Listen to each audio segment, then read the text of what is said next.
आपके साथ आयुषी शर्मा। आइए नजर डालते हैं आज की कुछ खास खबरों पर। आखिरकार सरकार इस और ध्यान क्यों नहीं दे रही, जब हमारे देश में स्वयं दवाइयां बनाई जा सकती है, लेकिन कहीं ना कहीं सरकार आम जनता के हित के लिए सोच नहीं पा रही है। सरकार को इस और ध्यान देना चाहिए, आयुर्वेद की इस और कदम बढ़ाना भी चाहिए। डॉक्टर नरेंद्र जैन ने आयुर्वेदिक दवाई बनाकर यह साबित कर दिया है कि हमको कोरोना जैसी महामारी से डरने की नहीं, लड़ने की जरूरत है और हम लड़ सकते हैं। लेकिन फिर भी सरकार का रवैया ढीला ढाला नजर आ रहा है। आपको बता दें कि पिछले साल कोरोना जब पिक पर था तो इसी दौरान इंदौर में जैन संतों के पॉजिटिव होने की खबर आई। चूंकि संत एलोपैथिक दवा नहीं खाते हैं, ऐसे में भोपाल में आयुर्वेदिक डॉक्टर नरेंद्र जैन ने संतों के लिए दवा का आविष्कार किया और यह दवा पूरी तरह से असरकारक रही। यही वजह है कि जैन समाज के संत विद्यासागर जी महाराज के शिष्य प्रमाण सागर जी महाराज ने खुद इस दवा को असरकारक बताया है। इसके बाद इस दवा की डिमांड बहुत ज्यादा बढ़ गई है। इस दवा की खोज करने वाले डॉक्टर नरेंद्र जैन की माने तो उन्होंने यह दवा वैसे तो संतों के लिए बनाई थी, लेकिन इसका असर बेहतर होने और लगभग ना के बराबर साइड इफेक्ट होने के बाद इस दवा की डिमांड पूरे देश से आने लगी है।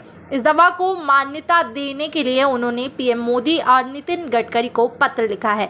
वहीं पूर्व मंत्री रामपाल ने उन्हें आश्वस्त किया है कि वे प्रदेश के स्वास्थ्य मंत्री तुलसी सिलावट से मुलाकात कराकर इस दवा को कोरोना इलाज के लिए अनिवार्य करने में मदद करेंगे। डॉक्टर जैन ने दावा किया है कि उन्होंने बीते एक साल में करीब 2 लाख डोज तैयार किए हैं और जिस भी मरीज को यह दवा दी है उसे हर हाल में कोरोना से निजात मिला है। इसके साथ ही दवा के परफेक्ट असर के चलते इस दवा की डिमांड पूरे देश से आने लगी है। डॉक्टर जैन की माने तो इस दवा को एम्स के डॉक्टर से लेकर देश के बड़े व्यापारी और सेना के बड़े अधिकारियों तक को दी गई है, जिसका सुखद परिणाम आया है। वहीं दूसरी तरफ डॉक्टर जैन की माने तो दवा के बेहतर परिणाम आने के लिए वह चाहते हैं कि सरकार उनकी मदद करे और पीएम मोदी के अलावा सीएम से वह एक फैक्ट्री लगाने की भी मांग कर रहे हैं ताकि इसके जरिए बीमारों की सेवा कर सके। डॉक्टर जैन की माने तो सरकार यदि सहयोग करे तो वह एलोपैथिक की बजाय असरकारक आयुर्वेदिक इस दवा के जरिए कोरोना से लोगों को बचा सकते हैं। फीस नहीं लेते हैं, दवा की कीमत भी कम है। डॉक्टर जैन की माने तो उनकी कंसल्टेंसी फीस 300 रुपए है, इसे वह नहीं लेते। यहाँ तक कि कई मायनों में वे मरीज के घर तक जाकर इसे दवा दे जाते हैं। इसके लिए वह एक डोज की कीमत महज 40 रुपए लेते हैं। इसके अलावा वे बुजुर्ग मरीजों को घर तक देखने की फीस भी नहीं लेते हैं। उनका उद्देश्य मरीजों को ठीक करना है। डॉक्टर की माने तो अब तक इस दवा पर वह 3 लाख रुपए खर्च कर चुके हैं। इस दवा का असर इसी बात से लगाया जा सकता है कि यह दवा कोरोना मरीजों को 7 से 8 दिन में पॉजिटिव से नेगेटिव कर देती है। दावा है कि जिन्हें कोरोना नहीं है उन्हें एक खुराक लेने से 1 माह तक किसी भी हाल में नहीं होगा। नमस्कार, डॉक्टर नरेंद्र जैन बोल रहा हूँ भारतीय चिकित्सा अभियान से और भोपाल के मारवाड़ी रोड पे गुरु छाया मेडिकल सेंटर हमारा है। अभी आप काफ़ी पत्रकार बंधु और मीडिया से कर्मी यहाँ आ रहे हैं। आप सभी के लिए मैं दिल से स्वागत करता हूँ कि आप कम से कम मेरी छोटी खबर को भी बहुत बड़ा बना के देश के कोने कोने में भेज रहे हैं। एक्चुअली मैं आप सभी को नहीं जानता और आप भी मुझे नहीं जानते थे, पर एक दूसरे से जो खबर भोपाल शहर में और देश भर में फैली है कि डॉक्टर नरेंद्र जैन ने जो आयुष विद्या से संक्रमण रोकने के लिए दवाई बनाई है और वो 1 साल से प्रयासरत थे। अब इतने सारे लोग, देश भर के लोग की उस दवाई को मंगा रहे हैं और क्यों बड़े बड़े लोग, बड़े बड़े ऑफिसर्स इस दवाई को यहाँ भोपाल में अपने रिश्तेदारों को और खुद के लिए उपयोग कर रहे हैं। आखिर ऐसा क्या है इस दवाई में? देखिए, पूरे भारत में क्या पूरी दुनिया में एक ही दवाई हमारी ऐसी है, आयुष विद्या 6, जो प्रिवेंटिव भी है। प्रिवेंटिव का मतलब होता है कि यदि आप हफ्ते में 1 बार खाते हैं इसे या महीने में 1 बार खाते हैं और यदि नाक और मुँह से यदि आपका कोई वायरस जाता है तो बॉडी में बहुत जल्दी एक्टिवेट नहीं होगा, क्योंकि ये दवाई आपके शरीर में कफ का स्तर कम करके नाक के अंदर, मुंह के अंदर जो म्यूकस मेम्ब्रेन है उसमें कफ को सुखा के रखती है। तो यदि आपका वायरस जाता है तो वहाँ ग्रोथ करने में उसे समय लगता है। इस बीच में यदि छोटे मोटे लक्षण आते हैं तो इसी दवाई को आप 3 से 7 दिन ले लें। साथ में हमने लोगों को बताया कि चाय पत्ती की भाप लें, क्योंकि चाय पत्ती में मिथाइल ब्लू करके केमिकल होता है जो इस चाय की पत्ती को टैनिंग या कलरिंग करने में यूज होता है। ऐसे तो मिथाइल ब्लू बाजार में ढूंढ पाना मुश्किल रहेगा, पर चाय पत्ती हर घर में है तो उसका उपयोग कर सकते हैं। दूसरा, सुबह खाली पेट 2-3 गिलास गर्म पानी पी के और उसको टंग वॉश करके बार बार टंग को डिप्रेस करेंगे तो वो पानी निकल जाएगा। यानी यदि स्टोमक में आपके वायरसेस पहुँचे हैं तो गर्म पानी से बाहर निकालिए, और नाक के माध्यम से जब वायरस जाते हैं तो नाक के दोनों तरफ साइनस होते हैं। साइनस यानी गड्ढे हैं, आप ये देखें, इन गड्ढों में ये बैठ जाते हैं, और जब इनकी ग्रोथ होती है वो 3 से 4 दिन में जब इनकी मात्रा बहुत अधिक हो जाती है तो ये सीधे ब्रोंकस से लंग्स में उतरने लगते हैं। तब अपन को लगता है कि खांसी आ रही है, ऐसा लग रहा है। फिर आप यदि इसको इग्नोर करते हैं तो इनकी मात्रा जब लंग्स में पहुंच जाती है तो लंग्स अफेक्टेड होने लगते हैं, और डॉक्टर कहते हैं कि आप कैट स्कैनिंग कराइए। तब आपको स्कोरिंग बताते हैं कि 5%, 10%, 20% लंग अफेक्टेड हो गए, आप परेशान हो जाते हैं। यदि आप इसी जगह इन वायरसेस को किल कर दें, नाक में या मुंह में ही इनको किल कर दें, तो ये आगे नहीं बढ़ पाएंगे।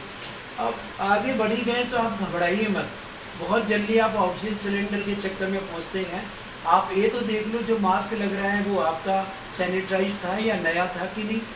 आप वेंटिलेटर पे जा रहे हो, वो वेंटिलेटर पे उसके पहले कोरोना पेशेंट था कि नहीं। क्या इतनी ज़्यादा भीड़ में अस्पताल में प्रॉपर वे में हाइजीन सैनिटाइजेशन हो सकता है? मुझे तो नहीं लगता। इतनी भीड़ है कि डॉक्टर बात नहीं कर सकते, एक पलंग से निकला और दूसरा बैठ गया, भले ही उस पर किसी की मृत्यु हुई हो।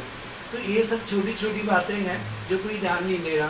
फिर ऑक्सीजन सिलेंडर आपको लग तो रहा है, पर किसकी ट्यूब है, क्या है। इससे अच्छा ये है कि कुछ ऐसे टिप्स होने चाहिए कि घर में ही आप ऑक्सीजन का रेस बढ़ाएं। तो उसके लिए आपने देखा होगा अभी बहुत सारे चैनल पे प्रॉनिंग यानी उल्टा लेट के अर्धभुजंगा करके आप सांस को लीजिए, और आगे पीछे लंग्स को एक्टिवेट करने के लिए पीछे और आगे यानी इसके वेंट्रल और डॉर्सल साइड दोनों तरफ इसको फिजियोथेरेपी ऑफ लंग्स बोलते हैं। इससे लंग्स के नीचे के भाग एक्टिवेट होते रहते हैं और ऑक्सीजन नीचे जाती है। ये छोटे छोटे टिप्स हैं जो यदि आप सभी सीख लें तो आपके घर में ही ऑक्सीजन बढ़ जाता है। अब यदि छोटे गांव या कस्बे में है, क्योंकि शहर में आप पैसा बांध के आ तो रहे हैं, आपके पैसे खर्च भी हो जाएंगे और ज़रूरी नहीं है कि आपको यहाँ से फ़ायदा मिले, आपको बेड मिले या ऑक्सीजन।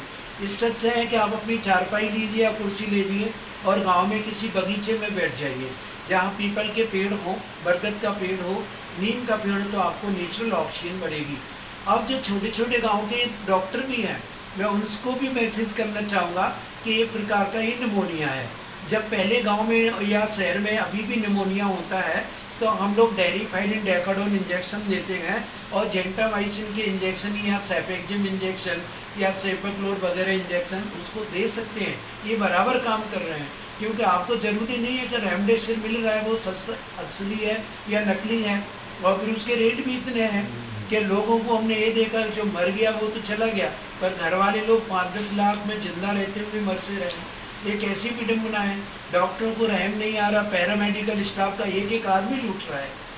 अभी आपको चपरासी जो वहाँ का वार्ड बॉय वो डॉक्टर बन गया, आपका स्वीपर वार्ड बॉय बन गया, आपकी नर्स डॉक्टर बन गई, और डॉक्टर बड़े डॉक्टर जिनके हॉस्पिटल हैं वो तो चैम्बर से वीडियो कॉन्फ्रेंसिंग से बात कर रहे हैं, वो कहाँ किसी के पास आ सकते हैं। तो मेरे अंदर की पवित्र भावना को समझे और घबराए नहीं।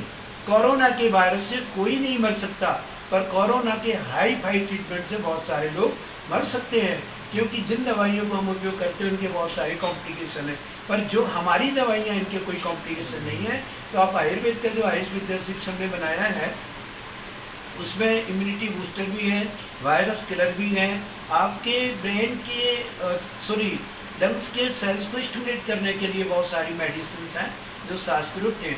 यदि आप आयुष विद्या शिक्षा को उपयोग करते हैं, गाँव में उपलब्ध कराते हैं, तो मैंने भारत सरकार को भी दावा किया है, मध्य प्रदेश सरकार को भी दावा किया है, वो आए मेरे 2-3 लाख डोज का हमारा पूरा रिकॉर्ड्स देखें। जो हमारे रिकॉर्ड्स हैं एक एक व्यक्ति का हम आपको रिकॉर्ड देंगे कि पॉजिटिव से कितने लोग हमारी दवाई से नेगेटिव हुए, कितने लोग क्यूरेंटाइन होके ही घर में ठीक हुए और कितने लोग सुरक्षित रहे। सरकार को यदि ये सर्वे करा के देख लेना चाहिए कि रेमडेसिविर या अदर्स इंजेक्शन के ज़्यादा अच्छे रिजल्ट्स हैं, या आयुष विद्या शिक्षा ने आयुष मंत्रालय द्वारा जो काढ़े प्रतिबंधित किए उनको ही रसायन के साथ और अधिक प्रभावशाली बनाया गया है। मुझे उम्मीद है कि आपके चैनल के माध्यम से, आपके प्रिंट मीडिया के माध्यम से देश में मेरी ये खबर पहुंचेगी कि आप घबराए नहीं, वायरस से आप इतना नहीं भयभीत हों। आपकी मृत्यु जो होती है वो आपके भय के कारण, यदि आप बहुत ज़्यादा भयभीत होते हैं तो हार्ट भी कमज़ोर होता है, तो हार्ट अटैक में भी जा रहे हैं। कुछ लोगों को ब्रेन हेमरेज भी हुआ है। हाँ, वैक्सीनेशन के विषय में ज़रूर मैं एक बात भारत सरकार से कहूँगा कि वैक्सीनेशन लगने के बाद जो हाइजीनियस है, जो रुई है, यहाँ वहाँ फेंक दी जाती है। मैंने अपनी कॉलोनी में देखा, तो क्या वो स्प्रेड फॉइस से स्प्रेड आउट नहीं होगा ये कोरोना? ये बहुत प्रॉपर वे में उसको एयर टाइट डिब्बे में बंद रखना चाहिए कॉटन को, और जब तक पेशेंट बाहर रहे 15 मिनट, उसके बाद उसका कॉटन लेना चाहिए, प्रॉपर डस्टबिन में, क्लोज डस्टबिन में रखना चाहिए, और शाम तक एक साथ उसको बंद कर देना चाहिए, ताकि ये जो कोरोना वायरसेज एटमॉस्फेयर में नहीं जा पाएंगे। एक बात। दूसरा, जिस व्यक्ति को भी वैक्सीनेशन हुआ है उसके शरीर में आप जानते हैं कि कोरोना वायरस को डाला गया है, भले बीक करके डाला गया है। कोरोना वायरस, बीक वायरस का नाम ही वैक्सीन कोविशील्ड है या कोवैक्सीन है। ये कोई नहीं जानता और आम पब्लिक जानती नहीं है।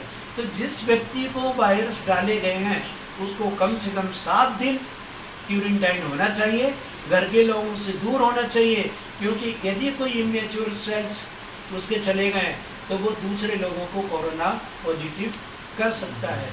ये बहुत बड़ा विज्ञान है जिसे ना प्रधानमंत्री जी समझ पाए, ना मुख्यमंत्री जी समझ पाए, ना सिविल सर्विसेज के लोग समझ पाए, और ना स्वास्थ्य मंत्री और स्वास्थ्य सचिव इस बात को समझ पाए।